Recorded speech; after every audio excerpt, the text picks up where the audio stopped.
Hi everybody, Joshua here with the Heavy Piano YouTube channel. Let's talk about how to play Elliott Smith's Independence Day on the piano. So if you've seen my version, I start on this C minor 9. Here's the voicing right there. And what I'm doing is a little bit, if you've watched my fingerpicking, like quote-unquote fingerpicking for the piano tutorial, I'm going to use some of those techniques here.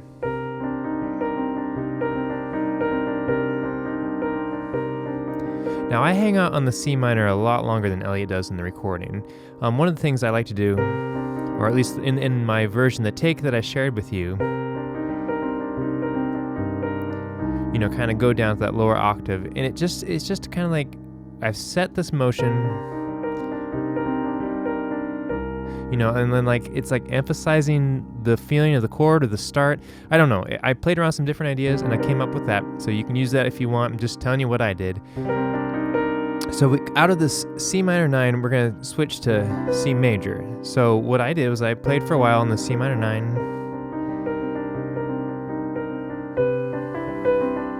and then going to the C.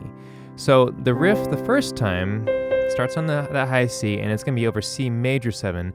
Now the second time, and the next few times we play it in the song, it'll be over a C7, which is the B flat. But this very first time, we're going to play it over a C major 7. B flat to A flat, G, G.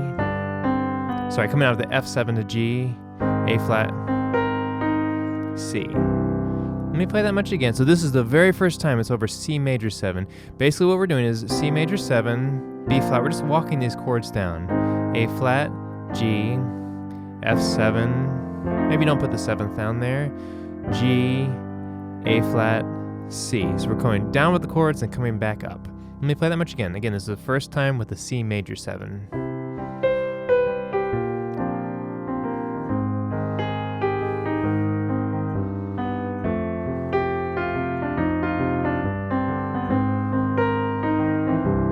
So remember I said then the next time the next times that you see this riff in the song, it's going to be over C7, dominant 7.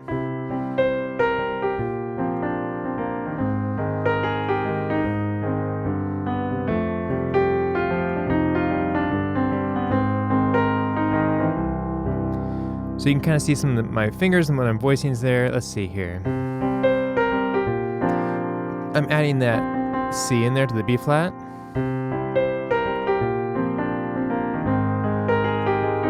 I noticed that Elliott kind of jumps between going off the A flat and going off, adding like that B flat to the riff.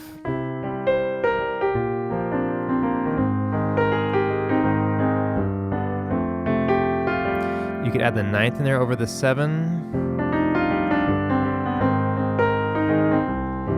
Okay, so that's the riff more or less. And then there's this transitional chord. It's going C, E minor over B. Brings us to our verse, which starts on A minor. So coming out of the riff. A minor to A flat. There's a lot of chord changes. One of the things I loved about learning this, it's a song I've listened to for years and years and years. And when you actually sit down and kind of figure it out, Elliott packed so much music into the song, but it doesn't feel like there's too many chords. It's perfect, and I love that I get to share this with you. I hope you find this helpful. So, sorry, a little aside. Verse, A minor, A flat, D9, and I'm voicing it with my big old left hand there. You could just voice it with an octave. And I'm calling it it's like a D over E, just the bass is walking up to F. And then G, A flat, G, E minor over B, A minor again, A flat, to C, and then we have our riff. So let me play through the verse slowly. I'll leave the chords up here so you can follow along, and I won't interrupt myself.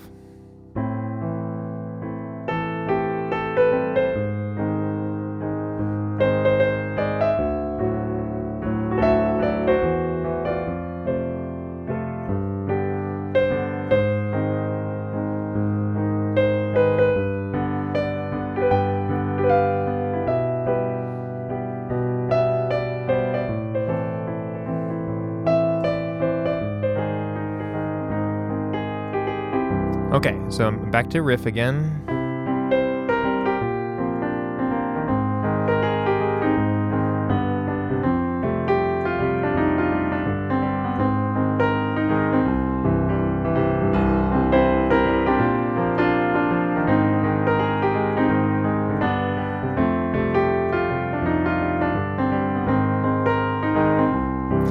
So as I play the riffs, I try to change them a little bit, or maybe it's just subconsciously. So you got those, I'm making those chords. It's kind of like the vocal harmonies in the background that are changing chords. So maybe sometimes I'll play those more clearly.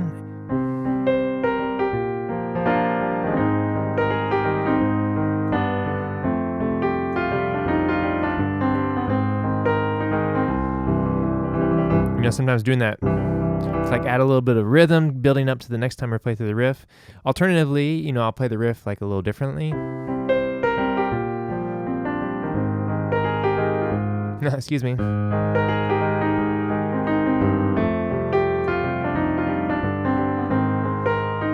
So instead of playing those chords moving down, I'm kind of creating some movement within the chords, just outlining the chords, kind of like some different notes there, if that makes sense. Let's see. Then coming out of the riff, we have the same C, E minor over B. Another verse.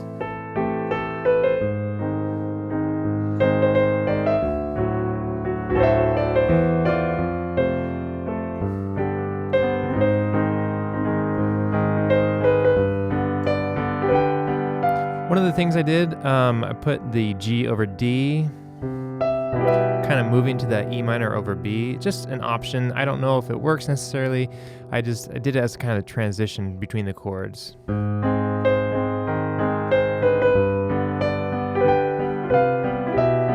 Maybe a little bit too clashy. It sounds a little different on my keyboard than it does on my upright.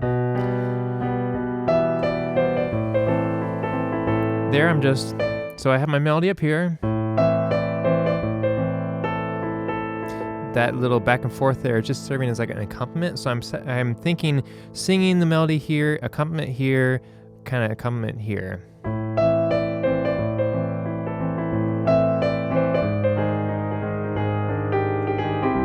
Playing around with some of the notes there.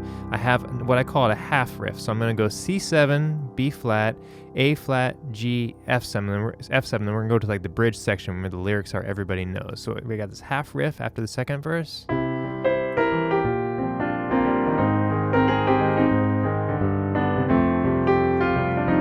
Oh, excuse me, I got ahead of myself. It's a half riff. It's going to end on the F7.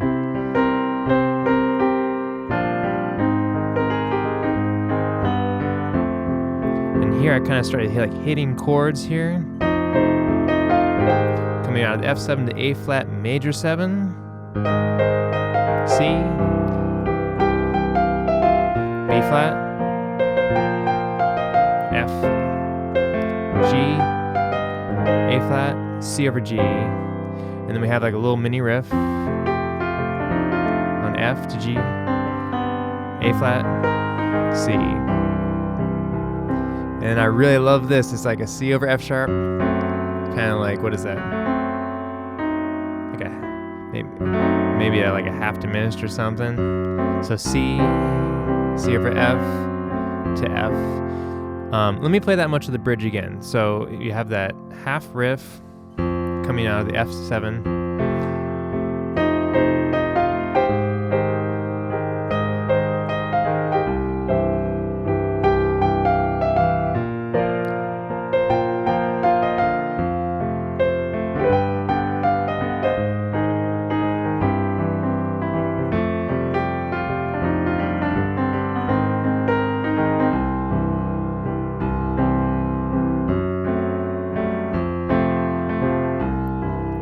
And for last little bit here, the last like verses or the last lines over C7, B flat,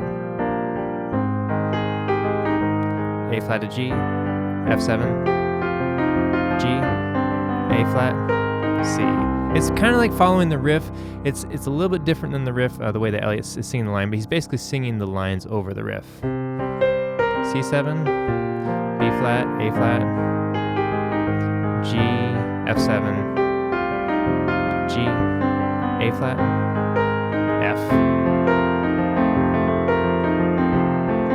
A flat, and here I kind of think I stretched out, to kind of like end the song a little bit.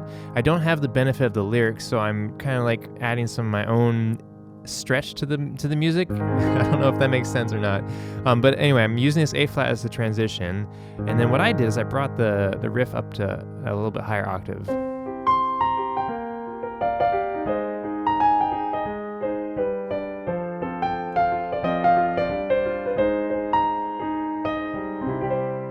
So, and I think I transitioned out of the C, and I just repeated the riff again.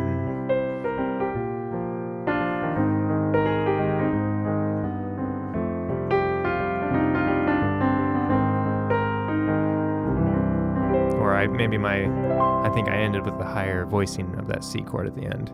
But yeah, that's more or less how I played it. Those are the chords and the melody. I hope it's helpful to look at my hands here. I would highly encourage checking out, there's a Christy Healy and Brad Meldau version of this that is absolutely beautiful, and I think they do a much better version of moving between the chords, and Brad is a bit more accomplished pianist than I am. I really look up to him. But if you can, at home, kind of figure out a way to, especially in the riff, let's see here.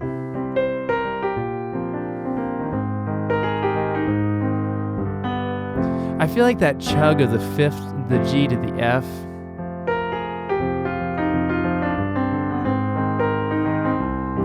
I feel like Brad does a better job than I do of like transitioning between those chords. But I do like the version I created, and I'm happy with it. I hope you liked it too. I hope seeing the chords and seeing my hands and then seeing the notes on the keyboard kind of helpful to like learn this as well. If you have any questions or comments about this, leave them below. I try to get back to people and use this as like, a learning experience for everybody. If I got something wrong, please let me know, and I'll try to pin your comment. We can learn together. This is such a cool piece, and the reason I'm still listening to Elliott's music is because I do believe it's timeless. And without waxing too philosophical here, there's that line about you die 2 times, right? Something about you die twice. The first time your physical death, and the second time like when the last time someone says your name, or the last time someone remembers you, right? And I feel like as a musician, I have a responsibility maybe to share Elliott's music with other people. So, like he doesn't die, or, so his music lasts a little bit longer. And this song is amazing from a musical perspective. He throws so many different changes and chords in here, and the melodies are, there's a tendency when you get really complicated with melody and chord changes, like it doesn't catch your ear maybe, or it's like becoming so indulgent that it's less approachable from a music standpoint, and it's more like an academic study of music and less like a song. But Elliott had such a gift. He had these incredibly complicated arrangements, musically complicated and interesting, but they were still musical and they still had melody, and this song would get stuck in your head. And the crazy thing is, like, a lot of times the lyrics were so incredibly depressing, but then the music was just so beautiful. And maybe there's a lesson in there for all of us, right? Anyway, I'll quit my rambling. Thanks for watching. Big thank you to my patrons on Patreon. Your support of the channel is so greatly appreciated. And I believe it was patron Josh that requested the song. So thanks, Josh, for requesting the song. It's something I've listened to for years and never took the time to learn until you asked. So I hope we can learn together. I hope we can enjoy the music together and keep Elliott's memory and music alive. So take it home, take the information, keep what you like, throw out what you don't, but I will catch you next time.